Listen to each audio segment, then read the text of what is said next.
नवग्रह प्रतिकूल हो जाएं, परवाह मत करो। क्यों? नवग्रह से ऊपर भी एक ग्रह है। वह क्या?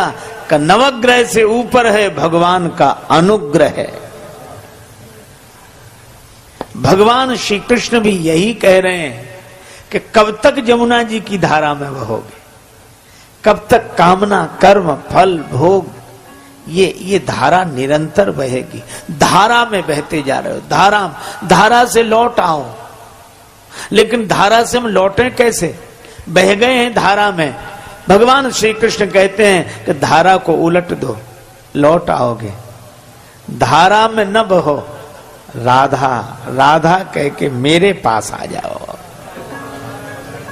धारा में न बहो, राधा राधा राधा कहकर मेरे पास आ जाओ, मैं निमंत्रण दे रहा हूं। भगवान श्री कृष्ण जमुना जी में के जल में खड़े हैं और हाथ से इशारा कर रहे हैं, आ जाओ आ जाओ, मैं कब से प्रतीक्षा कर रहा हूं। मैं तुम्हें अपने हाथों में उठा लूंगा, फिर कोई धारा तुम्हें बहा नहीं सकेगी। अब कुछ दिए तो बहते गए, इधर आए ही नहीं, और कुछ दिए भगवान श्री कृष्ण के पास आ गए। सक्र प्रपन्नाय तवास्मीति। एक बार कोई प्रपन्न होकर कह दे कि हम आपकी शरण में हैं, बस। अच्छा, शरणागत को बड़ा आनंद है। वैसे भी आप देखो, अगर आप पैदल पैदल चलो तो सड़क के 100 नियम हैं। बाईं तरफ चलो, आगे पीछे देखकर चलो, अरे नीचे भी देखकर चलो, केले का छिलका न पड़ा हो। तांगा बचाओ, साइकिल बचाओ, मोटरसाइकिल बचाओ, कितना झंझट। इन सबको बचाओ, और तो और पैदल चलने वालों तक को बचाओ। कई बार लोग सिर नीचा करके ही चलते हैं, किसी से भी टक्कर हो जाए। एक आदमी सिर झुकाकर चलता, किसी से भी टकरा जाता, और टकराने के बाद सिर उठाकर कहता, बड़े गधे हो। लोग हंसते हैं कि ये कैसा आदमी खुद ही तो टकराता है और सामने वाले को गधा कहता है। एक दिन वो आदमी सिर झुकाए जा रहा था, संयोग से गधे से ही टक्कर हो गई। तो सिर उठाकर बोला, बड़े, और जो देखा बोले, अब आप तो आप ही हैं, अब आपसे क्या कहना।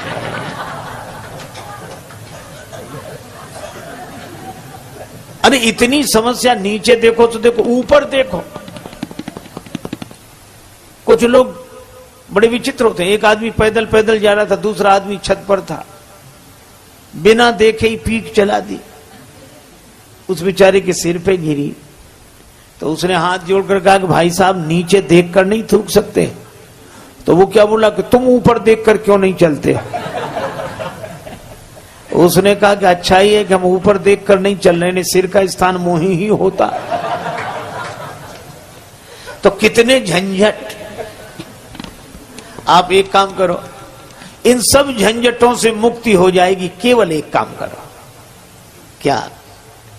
आप एक तरफ खड़े होकर बस की प्रतीक्षा कर लो। पीछे बस आ रही है, आप तो विश्वास का टिकट लेकर श्रद्धा की सीट पर बैठ जाओ। भगवान की शरणागति रूपी बस में श्रद्धा का टिकट, विश्वास का टिकट लेकर श्रद्धा की सीट पर बैठ जाओ, तो चाहे आगे देखो, चाहे पीछे देखो, चाहे दाएं देखो, चाहे आंख मीच के सो जाओ, चाहे अखबार पढ़ो, और आपकी यात्रा होगी होगी, अवश्य होगी। क्योंकि अब जिम्मेवारी उसकी है जो आगे बैठकर बस चला रहा है। भगवान श्री कृष्ण कहते हैं, मेरी शरण में आ जाओ। सर्वधर्मान परित्यज्य मामेकं शरणं व्रज, अहम त्वया सर्व पापेभ्यो मोक्षयिष्यामि मा शुचः। मेरी शरण में आ जाओ, मेरी शरण में। अच्छा, कितना दूर देखो, हम लोग रेलगाड़ी में वही करते हैं जो घर में करते हैं। घर में भी सोते हैं, रेलगाड़ी में भी सोते हैं, रिजर्वेशन है तो सोएंगे, भोजन करते हैं, गपशप करते हैं, लेकिन घर में पड़ा रहने वाला कहीं नहीं पहुंचता। घर में पड़ा रहने वाला कहीं नहीं पहुंचता, लेकिन रेलगाड़ी में बैठा हुआ व्यक्ति कहीं बैठता है, कहीं पहुंचता है। इसी तरह हम लोग घरों में भी वही करते हैं जो श्री वृंदावन धाम में कर रहे हैं, लेकिन घर में रहने वाला कहीं नहीं पहुंचता, पर वृंदावन धाम में रहने वाला कहीं का कहीं पहुंच जाता है। जिम्मेवारी भगवान की है। भगवान कहते मेरी शरण में तो आओ, मैं बुला रहा हूं। भगवान कहते मैं खड़ा हूं। हर मंदिर में भगवान खड़े हैं, तैयार खड़े हैं स्वीकार करने के लिए, शरण देने के लिए। तो कुछ दिए भगवान के चरणों के पास आ गए। जो चरणों के पास आए उन्हें भगवान ने उठा लिया अपने कोमल कर कमलों में और उन दियों को बुझाकर पीतांबर में भर लिया, पोटली बनाई। सारे दिए समेटकर पीतांबर में बांध लिए और मानो भाव यह है कि तुम्हारा वजन आज से हमारे सिर पर, तुम्हारा बोझ आज से हमारे सिर पर। पोटली रख ली।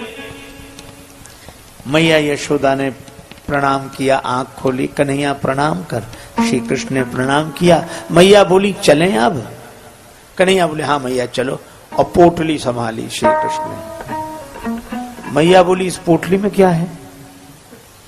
कन्हैया बोले मैया किसी को किसी की पोटली नहीं देखनी चाहिए, किसी को किसी की पोटली नहीं देखनी चाहिए। मैया बोली चोर की पोटली जरूर देखनी चाहिए। और ऐसा कह के मैया ने पोटली छीन ली, गांठ खोली तो दिए बंधे थे। भगवान श्री कृष्ण सिर झुकाए खड़े थे। इनको क्यों बांधा? हमने तो बहा दिए थे।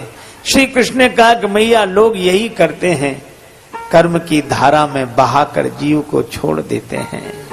ये तो बहते ही जा रहे थे, बहते ही जा रहे थे। तो लेकिन तुमने क्यों बांधे? श्री कृष्ण ने कहा मैया मेरी आदत है कि मैं किसी को बहते हुए नहीं देख सकता। मेरे सामने ही बह रहे थे तो इनको बहते हुए मैं नहीं देख सका, तो मैं बुलाने लगा आ जाओ आ जाओ। तो सबको क्यों नहीं बांधा? कन्हैया बोले मैया मैं सबको थोड़ा ही बांधता हूँ। कहा फिर का जो मेरे चरणों में आ जाते हैं उनको मैं अपने कोमल कर कमलों में उठा के सिर पर बिठा लेता हूँ। यह भगवान